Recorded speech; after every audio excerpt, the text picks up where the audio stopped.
হরে কৃষ্ণ হরি বল। হে ভগবান, হায় রাম, এ কি হয়েছে? আজকে আমি কি দিয়ে জগন্নাথের পুজো দেব?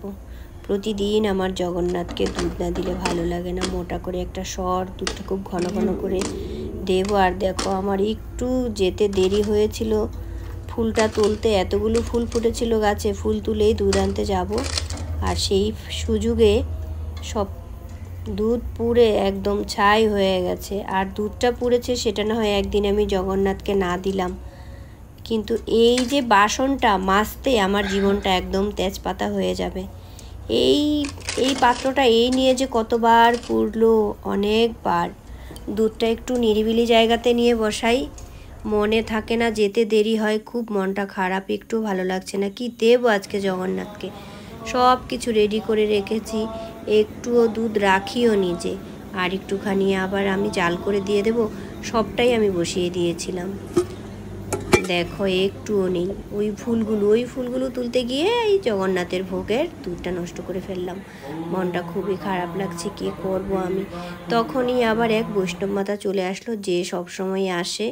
আমি দেখেছি কোনো বিশেষ পুজোর দিন কিংবা আজকে আমি জগন্নাথকে দুধ দিতে পারলাম না, মনটা খুব খারাপ, তখনই বৈষ্ণব মাতা এসে ডাকছে।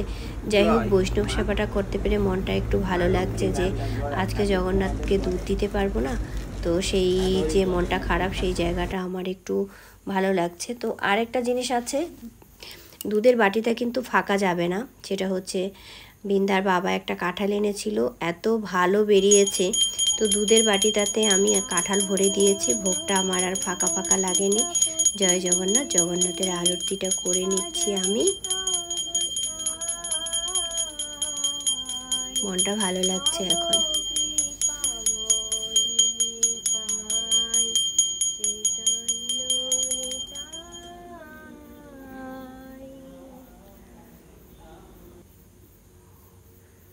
হরে কৃষ্ণ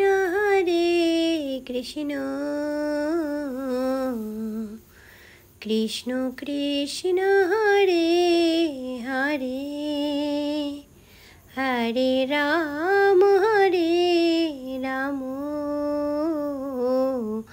রাম রাম হরে হরে। হরে কৃষ্ণ কৃষ্ণ কৃষ্ণ হরে হরে।